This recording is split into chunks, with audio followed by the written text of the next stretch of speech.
So Honor was kind enough to let me borrow their latest flagship device, the View10. And as is the usual here on this channel, I figured I would try to do a complete walkthrough. So if you're not familiar, my complete walkthroughs are basically where I try to go through every feature on a new piece of tech, whether it's a laptop or a tablet or a phone in this case, so that you have as much information as humanly possible on what it can do, what it can't, in case you were looking to maybe buy one. So without further ado, let's get started.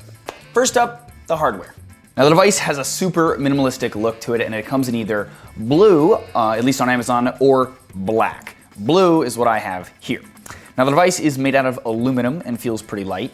It's also only 7 millimeters thin. Now the iPhone X is about 7.7 millimeters thin, and the Galaxy S9 is about 8.5 millimeters thin for a reference. The screen is a 5.99 inch, 18 by 9, 1080 by 2160 resolution IPS display with pretty thin bezels on the sides. At the top of the screen, we have our front-facing f2.0 aperture 12 megapixel camera, and at the bottom we have our capacitive home button that doubles as a fingerprint sensor. And just like with other Honor devices, this fingerprint sensor can double as a navigation option by turning off the on-screen navigation buttons and then tapping it to go back, tapping and holding to go home, etc. There's also a facial unlocking feature that works pretty well, and the Honor View10 has no IP rating as such. I was told though that it could handle a few spills, but they just didn't get an actual rating, but take that however you want. The battery in it is a decent 3750 milliamp battery and has fast charging that Honor claims will get it to 58% in about 30 minutes. Moving to the bottom of the phone, we have the usual mono speaker. The device also, by the way, has aptX HD for higher quality Bluetooth streaming, a USB-C port, and remarkably, a headphone jack.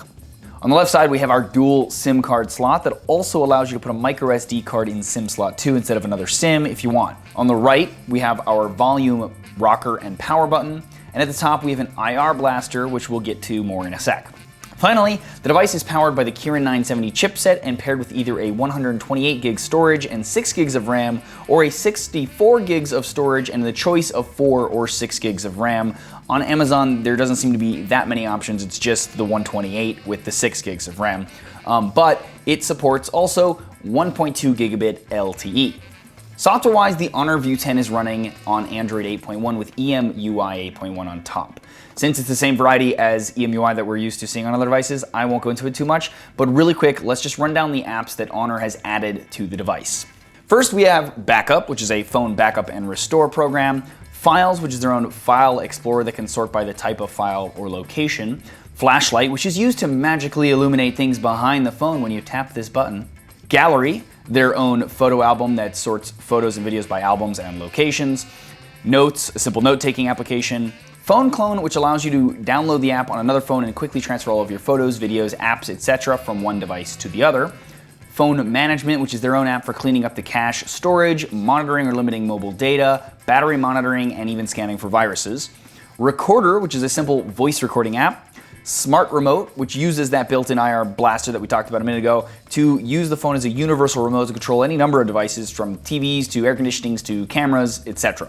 Themes, where you can download or buy new themes from the Huawei repository. And yes, I said Huawei because Huawei is the parent company of Honor. Tips, which is Huawei and Honor's app for showing you how to get the most out of the device. The Translator app, which is a partnership between Microsoft and Honor.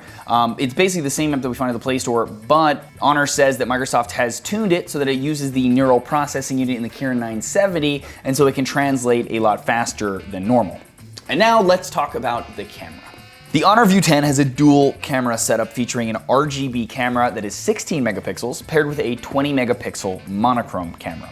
The idea here is familiar to most people nowadays, I think. When in auto mode, the camera will automatically take the image from the monochrome and the RGB sensors and combine them to make a higher quality image. You can also, of course, use monochrome mode by itself to just enable the monochrome camera and get black and white shots that way.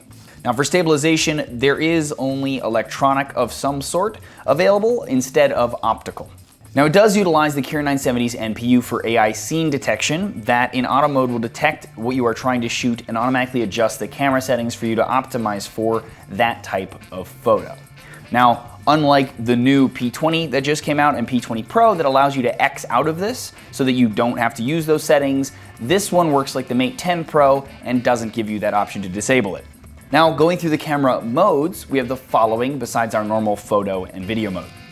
Pro mode, which allows you to adjust all of the camera's functions like ISO, shutter speed, exposure, autofocus, white balance, you get the idea.